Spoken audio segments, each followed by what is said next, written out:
Um, Next up is our featured speaker. And as I mentioned, we're going to be hearing from Brandy Colebrook, who is the director of Refugee Agricultural Program, or SyRAP, at the Refugee and Immigrant Self-Empowerment, or Syracuse Rise.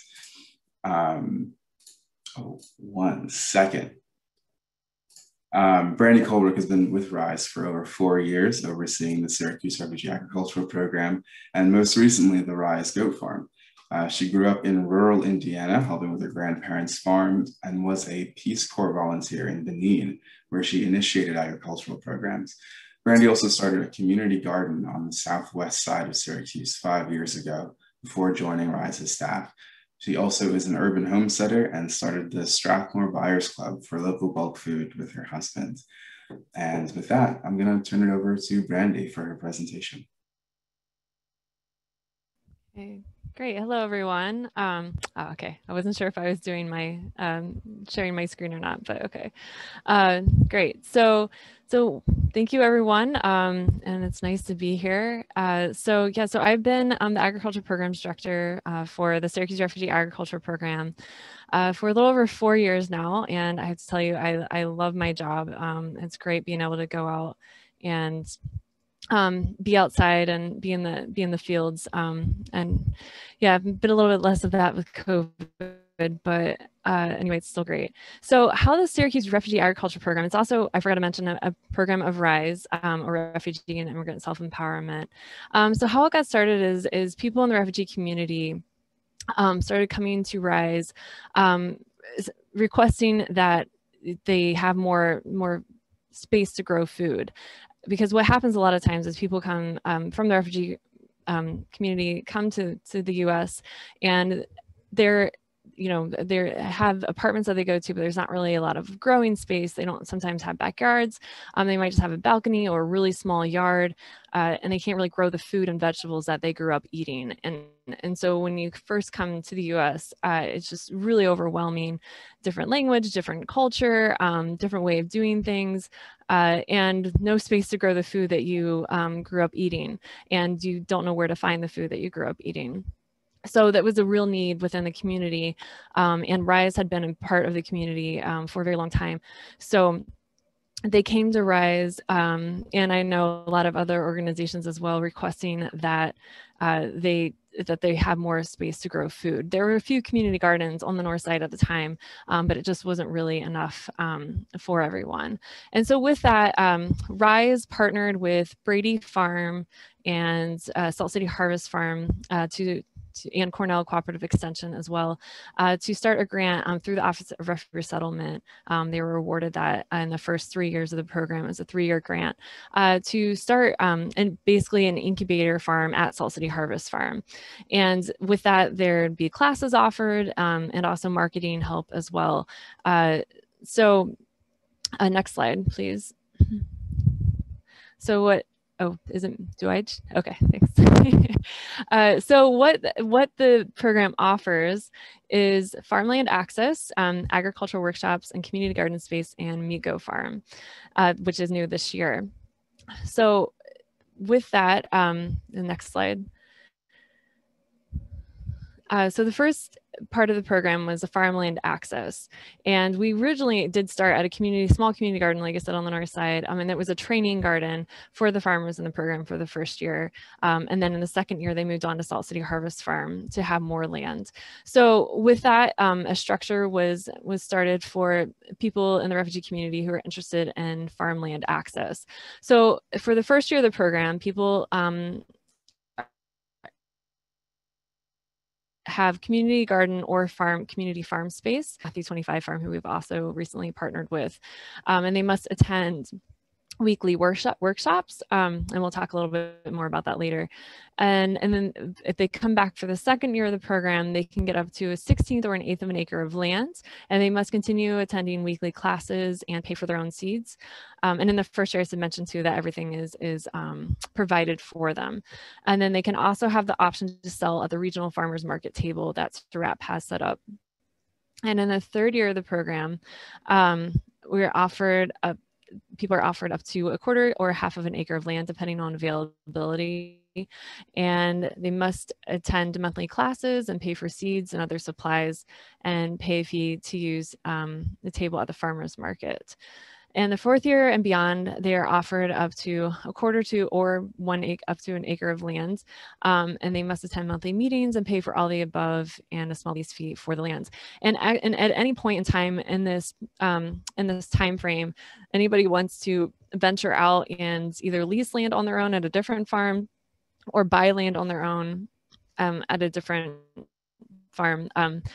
We are there to help for technical support and helping to find credit or loans or whatnot to find land on their own. So far, no one in the program has wanted to do that yet, or been able to do that, I should say. It's a very long, lengthy process, and land is very scarce in this area, as I'm sure a lot of you know. So it's been very challenging for anyone to find affordable land that they can actually purchase or lease on their own.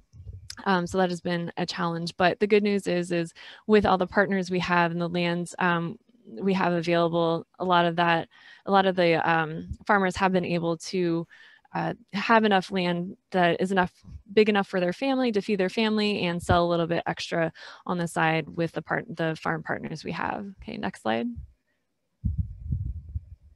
So leading into that, where are the farms? So the two farm locations are at Salt City Harvest Farm, and I'd just like to give a shout out to Matt and Jacob, who are also on here too, for all their help and making the program run smoothly and giving us access to land for the program. So that farm is in Kirkville. And we farm approximately 2.5 acres. I'm sure it might be a little less or a little more, but it's roughly around that. And then also 2 years ago now, COVID, it's hard to remember timelines, but I think it's 2 years ago, we partnered with Matthew 25 Farm. And they're in Lafayette, New York, and they're also a nonprofit farm that grows food for food pantries mostly. And so they had some extra land that the farmers are able to use. So we use, the farmers farm about 2.5 acres as well, there as well. Okay, next slide.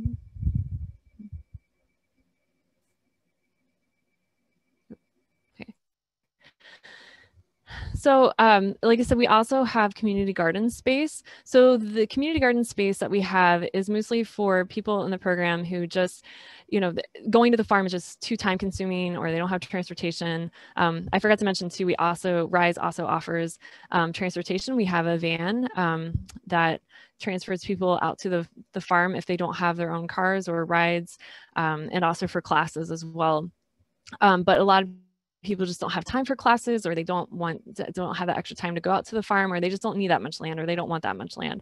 So we have two community gardens. One is Seward Street Garden, it's on Seward Street, and one that's on Lodi Street, right in the heart of the north side. And there is a small fee to use the space, but a lot of things are provided for. Syracuse Grows is another one of our partners, and they give seedlings.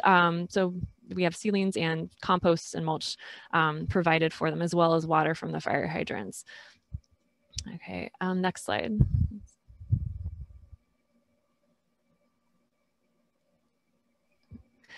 So another aspect of the program is agricultural workshops. And we partner with Cornell Cooperative Extension, and we have, so their agriculture educator is the one who teaches the classes, which is Kyo Green. I'm not sure she's here today, but a lot of times she is. She's great. So she is the one who teaches the classes. She teaches E&L classes, seed starting, season diseases, weed management, teaches about the farmers market, harvesting, and winterizing. And so one of the main things, one of the issues that a lot of the farmers have is the idea of winter. So Syracuse, as we all know, has very harsh winters and very short summers. And a lot of the farmers come from, they have either no winter or a very mild short winter. So this idea of plants die in the wintertime, and and we can't grow anything in the wintertime is just very hard for people to understand sometimes. And so we surprisingly have a lot of requests to have classes on seasonality and what you can grow in a certain time of the year, and what you can't grow. So that's a huge part of the program. Okay, next slide. So we also, like I said earlier, we sell, there's a table for SyRAP farmers at the farmers market. Farmers take turns being at the table and taking people's money and talking to the customers. And so once farmers are in the second year of the program, they have the option to sell, but it's not a requirement. A lot of people, in fact, with COVID, a lot of the farmers chose to take everything home or to spread out into their community because there was such a lack of food for a long time with COVID, and so a lot of farmers just chose to take it home and just share it with their community rather than sell it, which which is fine. It's part of the reason that this program is offered for food sovereignty, for people just to be able to grow food and not have to worry about making money off of it or selling it. But a lot of farmers are interested in selling produce and making more money or a little extra money on the side. So we do offer this, and we're also hoping to have other locations available as well as needed, as more farmers want to sell as time goes along. We currently don't have a CSA, because I know a lot of people ask about that. We don't currently have a CSA, but it might be something that we do in the future. But all are welcome to come to the regional market at the table this year. Okay, and next slide. Yep. Okay, so new this year is the meat goat farm. So one of the main things that came up with by talking to the farmers in the program is that this need for meat goats. Currently, most people in the refugee community who just love fresh goat meat have to drive all the way out near Rochester, which is about a 40 or 45 minute drive, and it's about 40 miles away. And so to help with that, RISE was applied to the Community Food Projects grant and was awarded that grant to start a meat goat farm for people in the refugee community, and also to help the farmers that are currently in the program to be able to learn how to raise goats if that's something they want to do later on. So this spring, last year we started building a barn, and this spring we started having classes for the program. And this farm is actually at York Home Farm in Tully, New York. It's privately owned, but the owners of the farm have been amazing with getting this started. So next slide. So the part of the goat farm program, the whole idea is that people in the community will have more access to more affordable goats for sale. So that would also include a heated processing room for self-butcher, because many people want to butcher the goats themselves because they want to be butcher them in a certain way due to religious reasons or other reasons, cultural reasons. And we'll also be able to accept SNAP benefits, which is huge for many people, a lot of Rochester, because that's one of the few places that takes SNAP benefits. So we'll be offering SNAP benefits, and also there'll be classes taught for goat husbandry, and this already started, and so it's been great. This is a picture of one of the classes we've had. Currently, there are goats at the farm, but they're just not in the new barn yet. So the classes are offered for goat care, goat feed, pasture, all those subjects, as well as what to do with goats in the wintertime as well. And it's a closer location. It's only 30 minutes from Syracuse versus the 45 minutes. Okay, next slide. So these are the partners we work with. First is USDA and NIFA. So SyRAP is funded by 2 USDA grants currently. One is the Beginner Farmer Rancher and Development Program grant, and the other one is the Community Food Projects grant. And they're both USDA NIFA grants. We've been partnering with Cornell Extension of Onondaga County for several years now to provide classes for the farmers. And we also partner with Salt City Harvest Farm, of course, and Matthew 25 Farm, as well as Syracuse Grows, who helps provide all the resources we need for the community gardens. And the land bank provides the land for the community gardens at a very low rate. And also we do partner with the Onondaga Small Business Development Center. They actually provide business planning classes to the farmers for when they're ready to start their own farms, if that's what they want. And also the Onondaga County Agricultural Council has been a huge supporter of the program as well. Okay, next slide. Okay, so that's all I have. So if anybody has any questions, feel free to ask. And I just want to point out, this is a picture. Every year we have an end of the year party or harvest party. And so the farmers cook with the food that they grew for the year and then share it with everyone. And then we have a little, we hand out certificates and whatnot for the farmers who went through all the classes and completed the year. So this is a picture of that from last year at Salt City Harvest Farm. So any questions?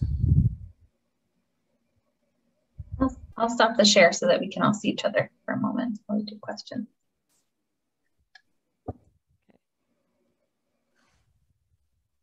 Yeah, I have a question. So you said that they can use SNAP benefits at the goat farm. So you can use SNAP benefits to buy a live goat to then butcher yourself? That's really awesome. Yep. Mm-hmm. Wow. Is there any other, I'm sorry. Are there any other programs like this in the nation?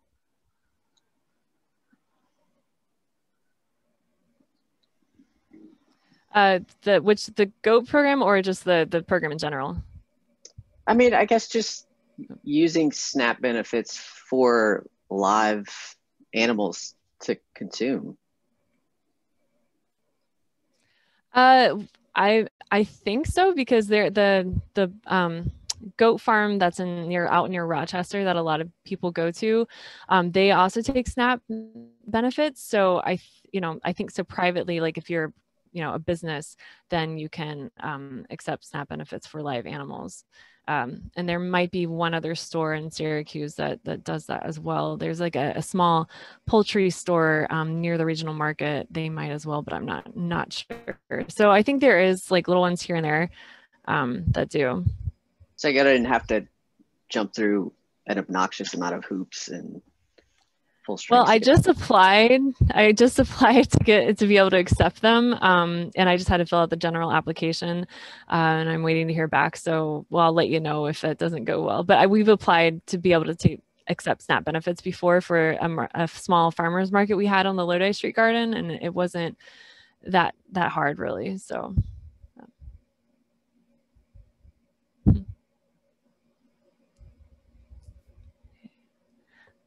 Other questions? Was there anything in the chat?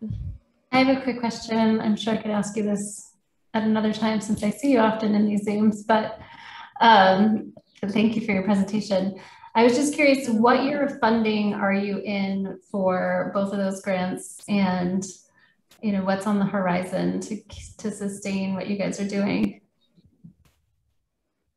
Yeah, so we are currently in the second year of both grants. Oh, wait, no. Yes, second year of both grants. So the BFRDP, or the Beginner Farmer Rancher Development Program, that one ends the next fiscal year. So we have like a little over a year with that one left. And then the CFP grant is actually a 4-year grant. So that one will continue. So we're only in the second year of that one. So we have 2 more years with that one. And, the long-term plan is, what I would love to see is the farmers work as a collaborative eventually, to the point where they're not going to need as much support and they can just pay, a fee for a farm manager, or have their own, lease their own lands and be able to continue on their own. However, until they're ready for that, there are quite a few grants available for programs like this, and we can actually reapply to the BFRDP grant for a continuation if no one is ready by then to venture out. So yeah, there are quite a few options for that.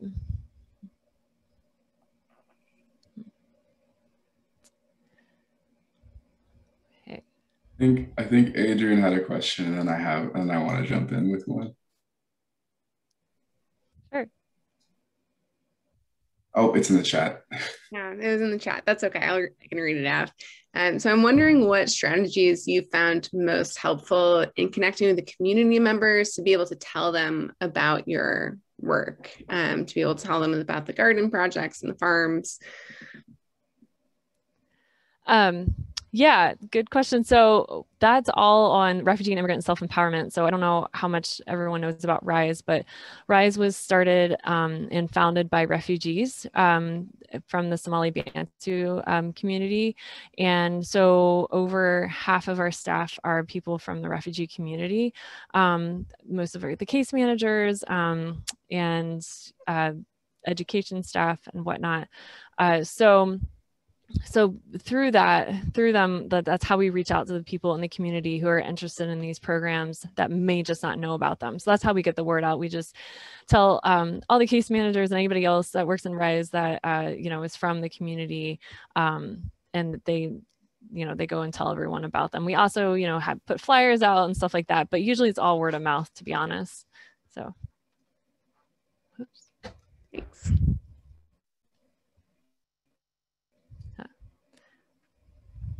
How are we on time? Sorry, my husband's a video drawing.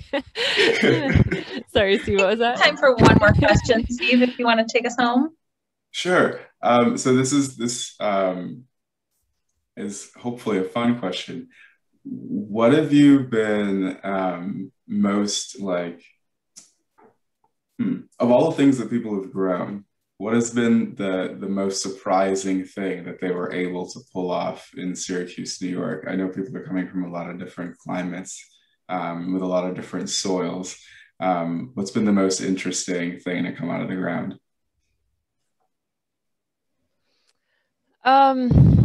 Gosh, some of the squash,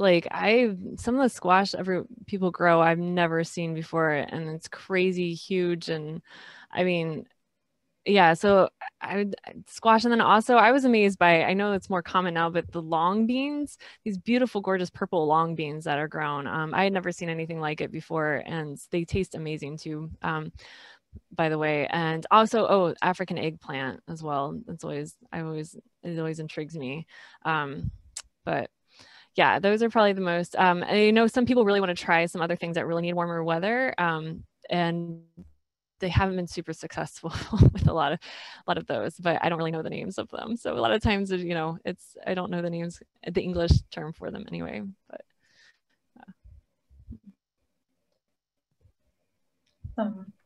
Well, thank you so much, Brandy. Yay. This was nice, and it's really nice to have the featured speaker earlier in our agenda so that we really have time to listen and have the full range of questions. So thank you for all those who suggested that change in order for the agenda. All right, so we have a few pieces of business before our next discussion. All right,